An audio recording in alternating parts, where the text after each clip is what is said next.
श्रीराम समर्थ. श्रीमद दासबोध दशक 15वा, आत्मदशक, समास 10वा, सिद्धांत निरूपण. श्रीराम. गगनी अवघेची होत जाते, गगनाईसे तगे नाते, निश्चळे चंचळ नाना ते, येण्याची न्याये. श्रीराम. श्री समर्थ म्हणतात की आकाशात अनेक घटना होतात आणि जातात, त्या आकाशासारख्या टिकून राहत नाहीत. त्याचप्रमाणे निश्चळ परब्रह्माच्या ठिकाणी चंचळ येते आणि जाते.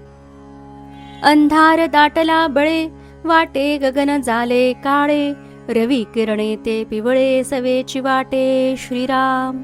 ज्यावेळी आकाशात बळेच अंधार दाटून येतो तेव्हा आकाश काळे झाले असे वाटते. सूर्यकिरण जेव्हा आकाशात पसरतात तेव्हा ते पिवळे झाले असे वाटते. उदंड हिंव जेव्हा पडिले, गमे गगन थंड झाले, उष्ण झळेने वाळले ऐसे वाटे. श्रीराम. जेव्हा अतिशय थंडी पडते तेव्हा आकाश थंड झाले आहे असे वाटते व कडक उन्हामुळे ते जणू वाळून जाते. ऐसे जे काही वाटले ते ते झाले आणि गेले, आकाशासारखे तगले हे तो घडेना. श्रीराम. असे जे जे वाटते ते येते आणि जाते, पण ते काही आकाशासारखे टिकून राहत नाही. उत्तम जाणीवेचा जिनस, समजोन पाहे सावकास, निराभास ते आकाश भास मिथ्या. श्रीराम. उत्तम जाणीव असेल तिलाच ते सावकाश समजते की आकाश हे निराभास असून भास हे मिथ्या आहेत. उदक पसरे वायो पसरे, आत्मा अत्यंतची पसरे, तत्वे तत्व वघेची पसरे अंतर्यामी. श्रीराम. उदक सर्वत्र पसरते, वायू सर्वत्र पसरतो, आत्मा तर अत्यंतच पसरतो. तत्वे सर्वच व्यापक आहेत हे अंतर्यामी विचार केला असता कळून येते. चढते आणि चळे नाते, अंतरी अवघेच कळते, विवरणेची निवळते प्राणी मात्रासी. श्रीराम. काय चंचल आणि काय स्थिर नाही हे अंतरात्म्याला सगळेच कळते. प्राणी मात्राने विवरण करून पाहिले की त्यास सर्व उलगडा होतो. विवरता विवरता शेवटी, निवृत्तीपदी अखंड भेटी, जालियाने तुटी होणार नाही. श्रीराम. विवरण करता करता शेवटी निवृत्ती पदाची प्राप्ती होते, निश्चळ परब्रह्माशी अखंड भेट होते आणि मग परत ताटातूट होत नाही. जेथे ज्ञानाचे होते विज्ञान आणि मनाचे होते उन्मन, तत्व निदर्शनी अनन्य विवेके होते. श्रीराम. अशा प्रकारे आत्मसाक्षात्कार झाला की द्वैत राहतच नाही. ज्ञानाचे विज्ञान होते, मनाचे उन्मन होते आणि सारासार विवेकाने तत्वांचे निरसन होऊन जीव परब्रह्माशी अनन्य म्हणजे एकरूप होतो. वडिलांस शोधून पाहिले, तो चंचळाचे निश्चळ झाले, देव भक्तपण गेले तये ठाई. श्रीराम. अंतरात्म्याला शोधून पाहिल्यावर चंचळ अंतरात्मा निश्चळ परब्रह्म झाला आणि त्या ठिकाणी देव भक्तपणाही एकवटला. देव आणि भक्त असे द्वैत उरलेच नाही. ठाव म्हणता पदार्थ नाही, पदार्थ मात्र मुळी नाही, जैसे तैसे बोलो काही कळावया. श्रीराम. तेथे वगैरे स्थलवाचक शब्द वापरले खरे, पण तेथे पदार्थ मात्र काहीच नाही. जसे सुचले तसे कळण्यासाठी बोललो एवढेच. अज्ञान शक्ती निरसली, ज्ञानशक्ती मावळली, वृत्ती शून्ये कैसी झाली स्थिती पहा. श्रीराम. अज्ञान शक्तीचे निरसन झाले, ज्ञानशक्ती मावळली म्हणजे तिचा परब्रह्माच्या ठिकाणी लय झाला आणि वृत्ती शून्य स्थिती प्राप्त झाली. मुख्य शक्तिपात तो ऐसा, नाही चंचळाचा वळसा, निवांती निवांत कैसा निर्विकारी. श्रीराम. सद्गुरु कृपेने शिष्याच्या अंतरीचा चंचळपणा संपूर्ण नष्ट होऊन प्रत्यक्ष ब्रह्मस्वरूप होणे हाच मुख्य शक्तिपात होय असे समर्थ म्हणतात. मुख्य शक्तिपाताच्या ठिकाणी चंचळाचा वळसा म्हणजे भोवरा नाही. तेथे साधक शिष्य निश्चळ निर्विकार अशा परब्रह्माच्या ठाई स्थिर होतो. चंचळाची विकार बालटे, ते चंचळची जेथे आटे, चंचळ निश्चळ घनवटे हे तो घडेना श्रीराम. चंचळाच्या विकाराची अग्रे शाखा मुख्य चंचळच तेथे नाहीसे झाल्याने शिल्लक उरत नाही. चंचळ आणि निश्चळ मिसळणे हे तर कधी घडत नाही. महावाक्याचा विचारू तेथे संन्याशास अधिकारू. दैवी कृपेचा जो नरू तोही विवरोन पाहे श्रीराम. महावाक्याचा विचार करण्याचा अधिकार फक्त संन्याशांनाच असतो किंवा एखाद्यावर दैवी कृपा जर झाली तर मग तोही महावाक्याचे विवरण करू शकतो. संन्यासी म्हणजे षडन्यासी, विचारवंत सर्व संन्यासी. आपली करणी आपणासी निश्चयेसी श्रीराम. संन्यासी म्हणजे जो षड म्हणजे 6 गोष्टींचा त्याग करतो. कामक्रोधादी 6 विकारांचा जो त्याग करतो त्यास संन्यासी म्हणावे. ब्रह्मविचार करणारे सर्व संन्यासीच होत, कारण या विचारात विकारांचा त्यागच आवश्यक असतो. आपण जेवढी साधना करावी तेवढी निश्चयपूर्वक आपल्या उपयोगी पडते. जगदीश बोळल्यावरी तेथे कोण अनुमान करी. आता सोहे विचारी विचार जाणती श्रीराम. जगदीश एकदा प्रसन्न झाल्यावर तेथे अनुमान करण्याची काय आवश्यकता आहे. असो, आता हे राहू दे. जे विचारवंत असतात ते हे विचार जाणतात. जे जे विचारी समजले ते ते निस्संग होऊन गेले. देहाभिमानी जे उरले ते देहाभिमान रक्षिती श्रीराम. जे जे विवेकी लोक हे सर्व समजले ते ते निस्संग होऊन परब्रह्माशी एकरूप होऊन गेले.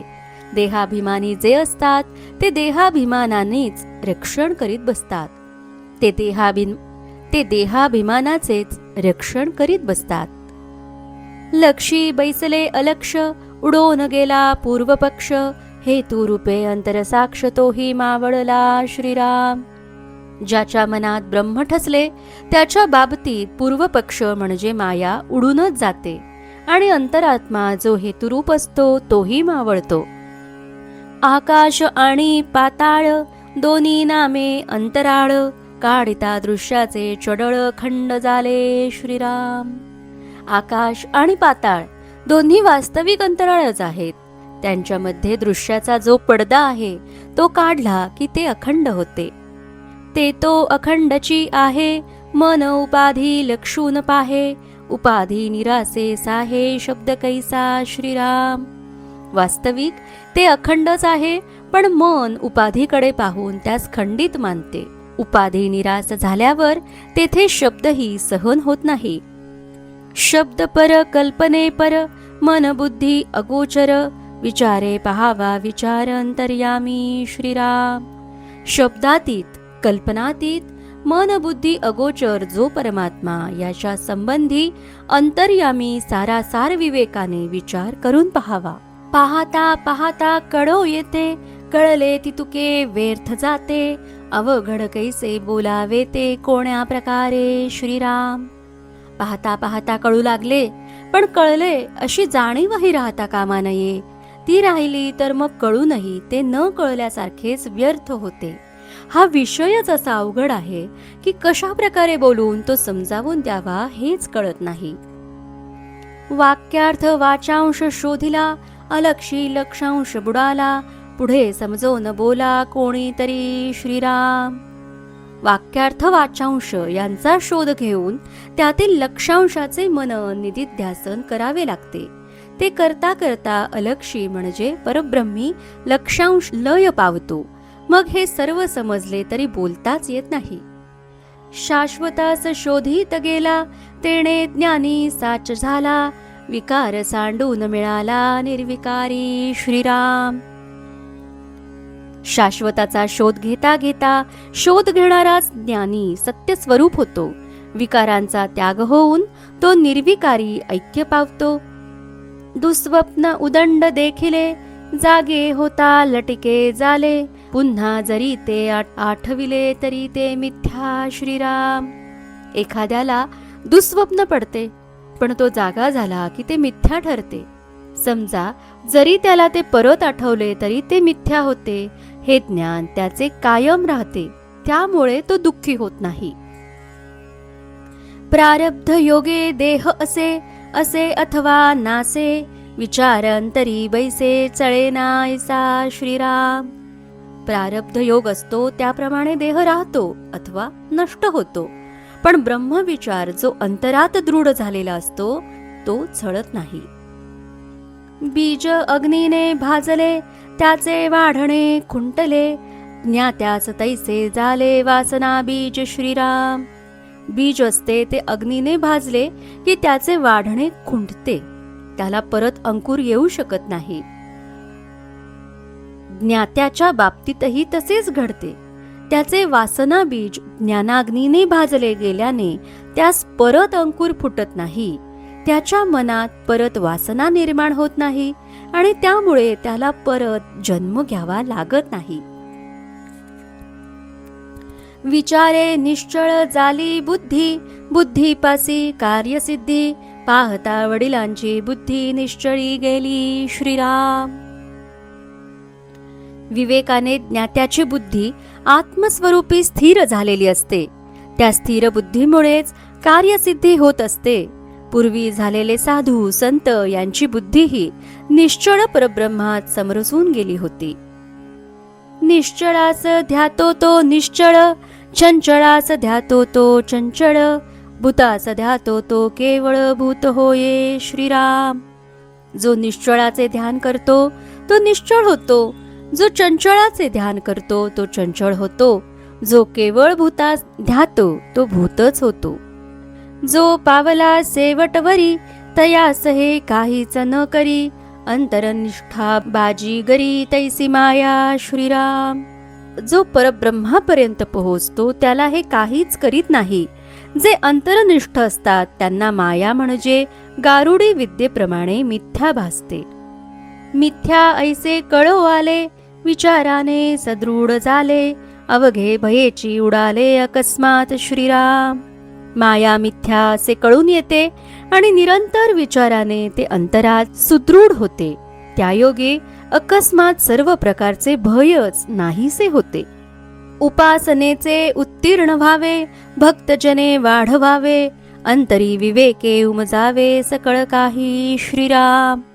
हे सर्व श्रीराम उपासनेमुळे कळले, म्हणून कृतज्ञतेने जगात श्रीराम भक्ती ही वाढवावी.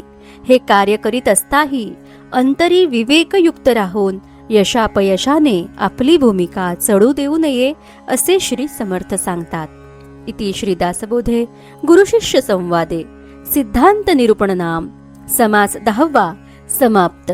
दशक 15वा समाप्त. जय जय रघुवीर समर्थ.